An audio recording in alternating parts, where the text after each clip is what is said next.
we look upon what I call impact and influence. Ministry,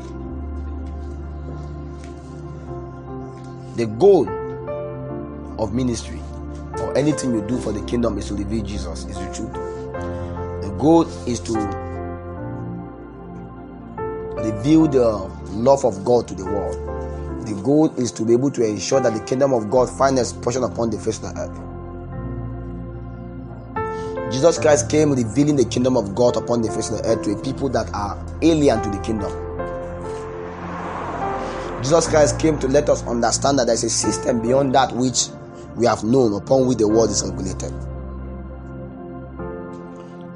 But the way he did that was through impact and influence. What I want you to understand is this: ministry is not just something you do. You are called into ministry, and after you are called into ministry by God, God advances in your life via impact and influence. Whether you like it or not, there's a level of relevance your ministry may never get to without a certain level of impact or influence. As such, it's not a carnal thing to strive for influence and impact. The carnal guys understand these things. The Bible talk about Lucifer. It said, "Thou art the anointed cherub that covered." That's an influence. Covering is influence. The ability to be a router enough. The ability to be able to be relevant in the ears of men, in the heart of men, in the lives of men. There's a difference between impact and influence.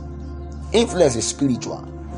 Influence is the ability of you to force a system and a belief upon the heart of people.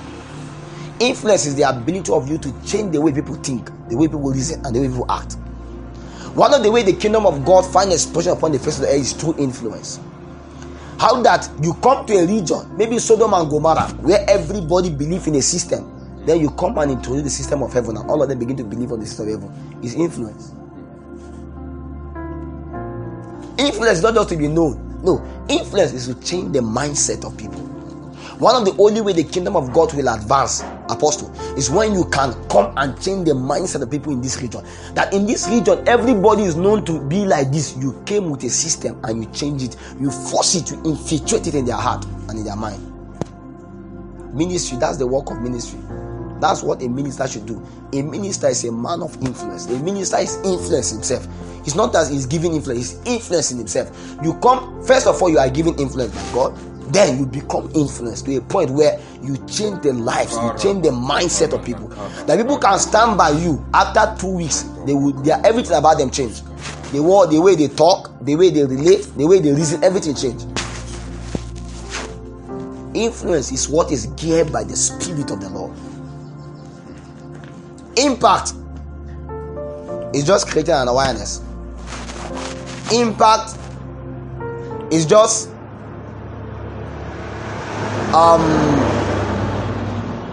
being known, but there's no pity in that. Do you know that Wizkid has made impact? Wizkid, Olamide, Davido, Naira Marley, these guys have made impact. The reason why they have made impact is because you can hear about them. But do you behave like them? No. Do you act like them? No. That means they have not influenced you enough.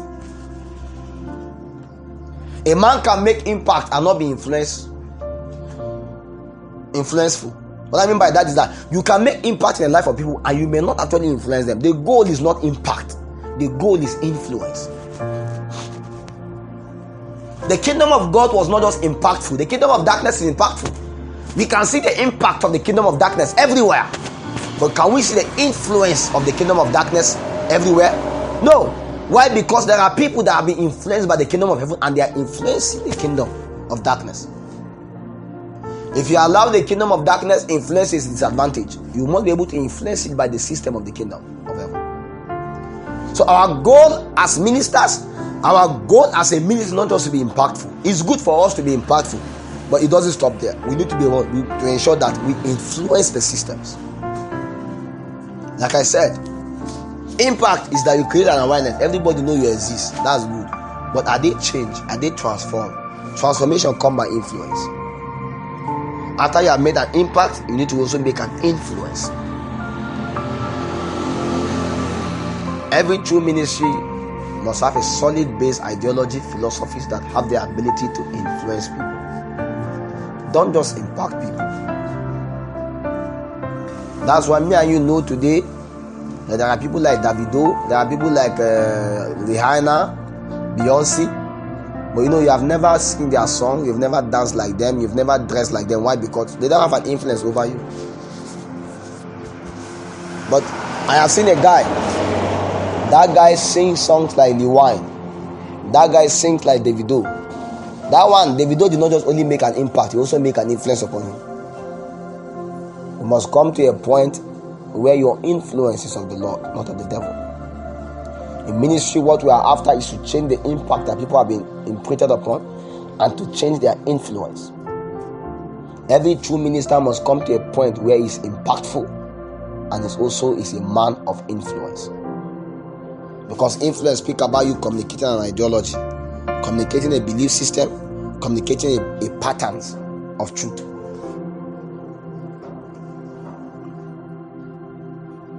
That was what Jesus Christ did to the apostles. He influenced them. The reason why he influences them was simply because he brought to them a truth, brought to them an understanding, and that influence upon them changed the way they reason, changed the way they think. As a minister, you are going to face the kingdom of God, and you may not be able to actually advance the kingdom sufficiently well if you are not a man of influence. You must understand that the reason why you are the way you are today is because the kingdom of God has some level of influence upon you.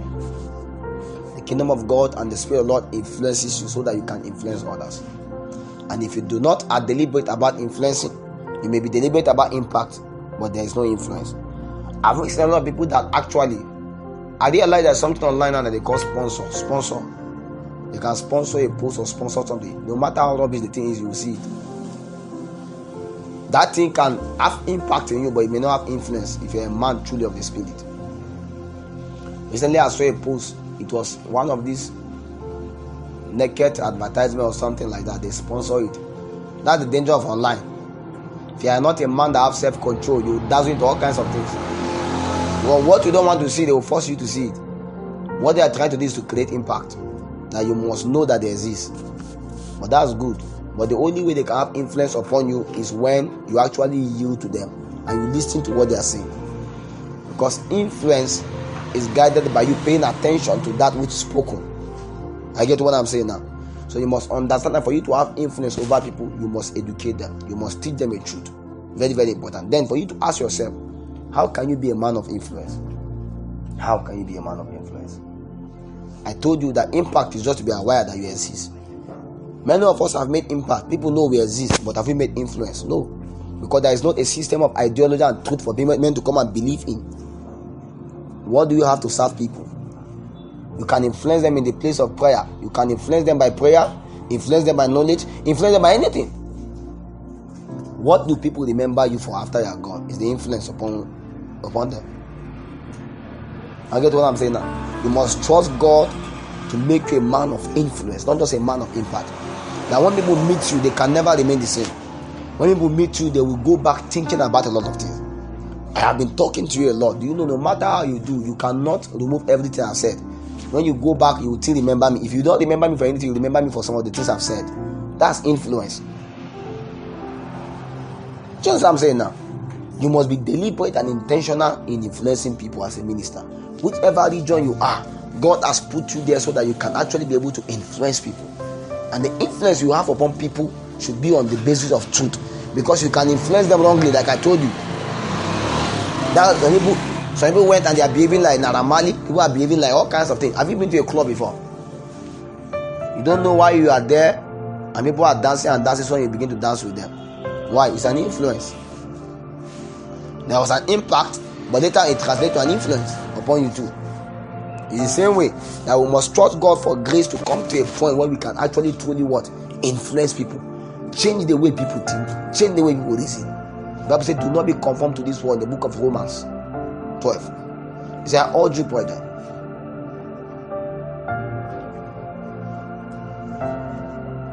See, you should not be conformed to this world, but you should be transformed by the renewing of your mind. because it was an urge that Paul was giving. It was like, I plead upon you, please, brethren. We are brothers and sisters.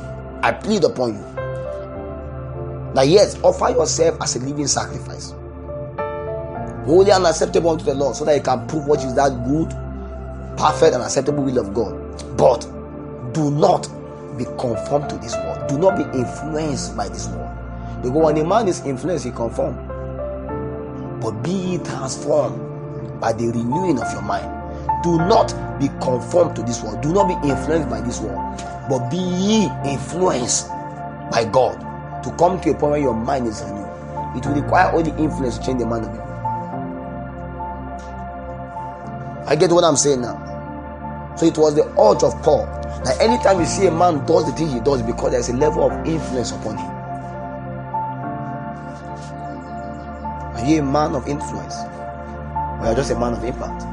I've seen a lot of ministers that they don't make impact. You just see them every day. They make noise everywhere, but nobody can remember them for anything. It's terrible. Just move anywhere, you see posters, see billboards, see all kinds of things. It's just impact. You understand? They push themselves very well. They sponsor. I told somebody, I said, we are in a meeting, and I was speaking, and I said that many fake people, they are more deliberate about what they do than we are genuine. Many people that are very genuine in God are very afraid. People that are fake, that don't even have anything to offer, they are the ones that are very deliberate. They spend the money, they spend everything. They are the ones that know the strategy for the ministry. I'm telling you. So, while we were coming, maybe when I entered Ebonyi, I saw something on Zuga coin. I said, this man have left Jesus and is pushing Zuga coin. It's the first African cryptocurrency. How does that glorify the kingdom of God? Where is the template to let us understand that Jesus Christ says you should do this thing? And your name is Archbishop. The first question I asked the person that was driving me, the guy that picked me to the hotel, I said, who actually ordained this guy bishop? Then for him to be an Archbishop, it means he has been ordained other people bishop. Then who now further ordained him Archbishop? What I need you to understand is this: you can make impact and not make influence. Influence is predicated upon the truth that you put upon the mind of people. You can influence people wrongly by giving them a wrong thing. We must be able to trust God to come to a point in our lives when, you see, we make influence. We influence people to reason like God, act like God, and behave like God. Have you seen people behave like ministers? Have you seen people, they see you, they say, you look like this person, you act like this person? It's influence. It's influence. Everyone you see today are influenced by something, a good spirit or a bad spirit. Men are influencers. You can come to a point where you become influenced. I have people today that behave like me. I have people that also sometimes I see the level of their grace at working in my life. It's influence. This thing is spiritual. You must trust God to come to a point where you are not just impactful, you are influential. And that's why, like I said, you cannot behave like Davido, you cannot sing like Davido, you cannot put trousers like him and do all kinds of things they do. But you behave like somebody, you see the things you see. Paul said, follow me as I follow Jesus. Men of the spirit are men that have come to a point where they have made influence, not just impact. So many people, we are aware that they exist, we are aware that they are ministers, but they have apostles, they have bishop and archbishop to their title, but there's nothing about them that's relevant to the kingdom. If they influence you, there will be a challenge. They don't have anything to offer. How does a man become influential? How does a man become a man of influence? It's simple. Influence is heralded by the seven spirit of the Lord. I believe that every genuine minister should have that seven spirit upon him. Every genuine minister. Go to the book of Isaiah 11, you'll see it. Any man that wants to trust God to be a man of influence and not just a man of impact must have the seven spirit of the Lord upon him. I believe that the seven spirit that should be upon any minister. Let me tell you the truth. Many of the people today that are just impactful, without being influential in keeping to influencing people, is simply because they don't have this seven spirit, or not all of them are at work in their lives. Isaiah 11 said, and there shall come forth a rod out of the stem of Jesse, and a branch shall grow out of his root, and the spirit of the Lord shall rest upon him. That's one. the spirit of wisdom. 2, the spirit of understanding. 3, the spirit of counsel. 4, spirit of might. 5, the spirit of the knowledge. The spirit of knowledge. 6, and the spirit of the fear of the Lord. 7, and it shall make him of quick understanding in the fear of the Lord, and he shall not judge after the sight of his eyes, neither reprove after the hearing of his ears. But with righteousness shall he judge the poor, and reprove with equity for the meek of the earth. And he shall smite the earth with the rod of his mouth, and with the breath of his lips shall he slay the wicked. Every true man that wants to be a man of influence must have this spirit. The truth is this: you can only become influential upon the lives of people when the spirit of the Lord is upon you. When the 7 spirits are working in your life concurrently. Every true and genuine minister must trust the Lord to come to a point where he has the spirit of the fear of the Lord, the spirit of understanding, the spirit of might, the spirit of knowledge, and all those other spirits, because those working together will bring you to a point where your utterances, your word, will carry the ability to change the mindset of people. Anyone that you see that walk otherwise is because these spirits are lacking in him. These spirits are important in the life of a believer. They are important in the life of any man that intend to actually be influential in the lives of people. You must understand that what will grant you relevance wherever you are is when these spirits are working in your life. And it's a good thing to pray about. I'll show you the truth. It's a good thing to pray them, trusting God to be able to help you to actually be able to function in keeping to that.